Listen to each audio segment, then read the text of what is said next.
जी, एक बार परिचय दीजिए। मैं सतपाल ब्रह्मचारी, एमपी सोनीपत। जी, छात्रों के आंदोलन को सौहार्दपूर्ण महात्मा गांधी के सत्याग्रह की तरह जो अपना विरोध दर्ज कराने के लिए जंतर मंतर पर बैठे थे, निहत्थे विद्यार्थियों पर लाठी डंडे, आंसू गैस, पानी की बौछार, जो भी अनैतिक कार्य हो सकता था वो इस मोदी सरकार ने किया। विद्यार्थियों की मांग थी, जो भी पेपर हुए सभी पेपर लीक हुए और मांग ये थी कि वे शिक्षा मंत्री को हटाया जाए, लेकिन सरकार की हठधर्मिता, लाठीचार्ज करवाया। लगभग 100-150 विद्यार्थी छात्र घायल हुए इसमें और कई तो सीरियस घायल। तो आज हमारे नेता माननीय राहुल गांधी जी के नेतृत्व में हमने सभी एमपीओ ने आज प्रधानमंत्री आवास को घेरने का काम किया, लेकिन वहां भी पुलिस ने, प्रशासन ने, चाहे राहुल गांधी जी हों, प्रियंका गांधी जी हों और सीनियर लीडर हों, सबके साथ जोर जबरदस्ती की और वहां से उठा करके अलग अलग थानों में अलग अलग जगह पर सबको भेजा गया। इतनी तो कभी भी देखिए, विद्यार्थियों का अधिकार है, शांतिपूर्ण तरीके से वो अपना आंदोलन कर रहे थे, विरोध दर्ज कराने का सबको अधिकार है, लेकिन ऐसी बर्बरता पहली बार छात्रों के साथ हुई, जो हम इसकी कड़ी निंदा करते हैं। जितेंद्र साहब आए थे सरकार की तरफ से दूत बनकर के धरना प्रदर्शन खत्म कर दीजिए पीएम हाउस से, वो क्या बात हुई है सर? कोई बात जानकारी मिली है? उसे मुझे जानकारी नहीं है, उनके आने से पहले हम लोगों को उठा लिया था, लेकिन सही जवाब नहीं। हमने सभी विपक्ष के लोगों ने ना कल संसद चलने दिया था न आज, और इसी तरह अगर सरकार अड़ी रही तो आगे भी संसद चलना मुश्किल है। सर अभी कहाँ पर हैं और आपको कहाँ से उठाए गए?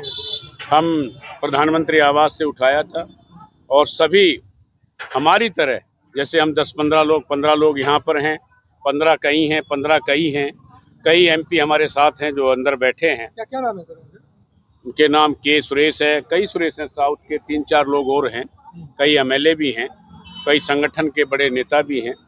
तो निश्चित तौर पे ये सरकार का अच्छा काम नहीं है। ब्रह्मचारी जी, क्या संसद चलने देंगे? नहीं, अगर यही हाल रहा तो मुश्किल है। नहीं, संसद में हमने अब कहा है कि हमारे सीएलपी लीडर माननीय राहुल गांधी जी को बोलने का मौका दिया जाए, विद्यार्थियों पर बात हो, आंदोलन पर बात हो, उनकी मांग को स्वीकार किया जाए। मैं बलवंत वानखड़े अमरावती से एमपी हूँ, महाराष्ट्र से। और जो पेपर लीक के बारे में जो विद्यार्थियों का आंदोलन चल रहा था, तो उस पर लाठी चार्ज हुआ, उसके बारे में हमको संसद में विरोधी पक्ष नेता संसद में बोलने नहीं दिया और बाहर भी बोलने नहीं देते। इसलिए हम आज राहुल जी गांधी इनके नेतृत्व में प्रधानमंत्री के निवास स्थान पर धरना आंदोलन। संसद चलने देंगे कि नहीं चलने देंगे? अब कल तय हो जाएगा, क्योंकि आज डिटेन किया हमको पुलिस ने, और कल हम संसद में जाके हंगामा मचाएंगे। मैं विधायक हूं अकोला शहर महाराष्ट्र से। राहुल जी और मल्लिकार्जुन खड़गे और प्रियंका जी के नेतृत्व में आज पीएम हाउस से जो आंदोलन हुआ, वो आंदोलनकारियों को, वो कांग्रेस के तमाम नेताओं को, कार्यकर्ताओं को, एनएसयूआई के लोगों को, यूथ कांग्रेस के लोगों को, तमाम सांसदों को और पीएमओ को वहां से उठाया और दिल्ली के तमाम इलाकों में जहां जहां उनके पहुंचा सकते थानों के अंदर उनको जमा किया और उनको अरेस्ट करके रखा गया। अभी हमको रिहा किया गया। हम लोग यहाँ 2 बजे से अरेस्ट थे। ये सरकार जिसने छात्रों के ऊपर कल जुल्म किया, पेपर लीक होने के बावजूद भी उस शिक्षा मंत्री का इस्तीफा नहीं लिया और जो आंदोलनकारी जंतर मंतर पे बैठे थे उन सभी के साथ में बड़ा दुर्व्यवहार किया।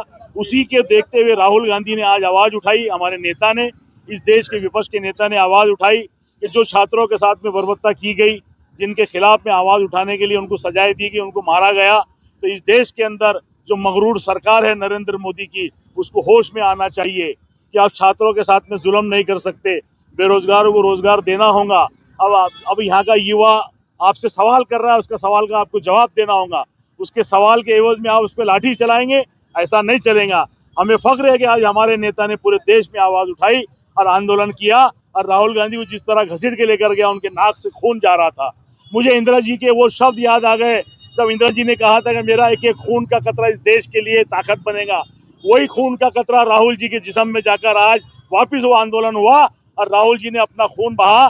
जो इंदिरा जी ने कहा था वो आज राहुल जी ने करके दिखाया। तो मैं चाहता हूं कि आने वाले समय में मेरे देश को, इस देश का नेतृत्व राहुल गांधी करे, ताकि यहाँ पे सभी के साथ में इंसाफ हो। मेरा नाम रामकिशन ओझा है। मैं अखिल भारतीय कांग्रेस कमेटी का राष्ट्रीय सचिव हूँ। आज बड़े दुर्भाग्य की बात है कि इस देश का ही दुर्भाग्य समझिए कि हमने एक ऐसे प्रधानमंत्री को और ऐसी सरकार पिछले 12 सालों से इस देश में दी है जिसे न विद्यार्थियों की चिंता है, न युवाओं की चिंता है, न किसी व्यापारियों की चिंता है, न किसी मजदूर की चिंता है, न किसी महिला की सुरक्षा की बात की चिंता है। अब आज आपको क्यों डिटेन किया गया? इसलिए डिटेन किया कि आज हमारे राहुल जी कल छात्रों के साथ जो मारपीट हुई, पुलिस ने जो व्यवहार किया, उसके लिए धर्मेंद्र प्रधान का इस्तीफा मांगने के लिए प्रधानमंत्री के घर के सामने हम लोगों ने शांत धरना प्रदर्शन किया। उस धरना प्रदर्शन को पुलिस के द्वारा जबरदस्ती से वहाँ से लोगों को, हमारे जितने सांसद थे, करीबन 100 के ऊपर सांसद जो थे, उन सांसदों को घसीट कर, उनको जबरदस्ती गाड़ियों में बिठाकर धरना प्रदर्शन, हमारे राहुल जी को जबरदस्ती उठाकर, उनके चेहरे पे चोट भी लग गई है। इस तरह से उन्होंने उठाकर एक देश के विरोधी पक्ष नेता, जो इस देश का लोकतंत्र सबसे विश्व में सबसे बड़ा है, 150 करोड़ की जनता का जो लोक विरोधी पक्ष नेता है, उसको इस तरह उठा के वो ले गए। और ये महिलाओं की सुरक्षा की बात करते हैं, हमारे प्रियंका जी के साथ जिस तरह का व्यवहार इन्होंने आज किया है, बहुत ही दुर्भाग्य की बात है। गांधी की धरती पे, सरदार वल्लभ भाई पटेल की धरती पे, मौलाना अब्दुल कलाम आज़ाद की धरती पे, डॉक्टर राजेंद्र प्रसाद की धरती पे, इस धरती पे इस तरह का काम, ये बहुत ही दुर्भाग्यपूर्ण है। सरकारें आती जाती रहेगी।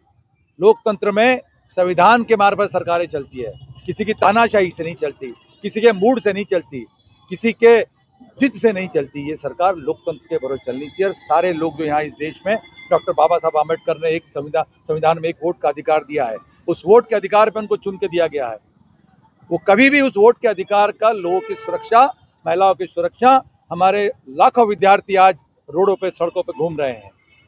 3 लाख करोड़ के ऊपर, कांग्रेस की क्या रणनीति? 3 लाख करोड़ के ऊपर ये फीस के माध्यम से पैसा जमा कर रहे हैं, और सारा का सारा पैसा गबन करके, पेपर लीक करके सड़कों पे उन लोगों को उतार दे रहे हैं। 150 के ऊपर उन्होंने पेपर लीक किया। 150 अगर देखा जाए तो प्रत्येक महीने में एक पेपर लीक हुआ है। आज कांग्रेस, हम इन युवाओं के साथ हैं, उन बेरोजगार के साथ हैं, उनके हक की लड़ाई लड़ेंगे।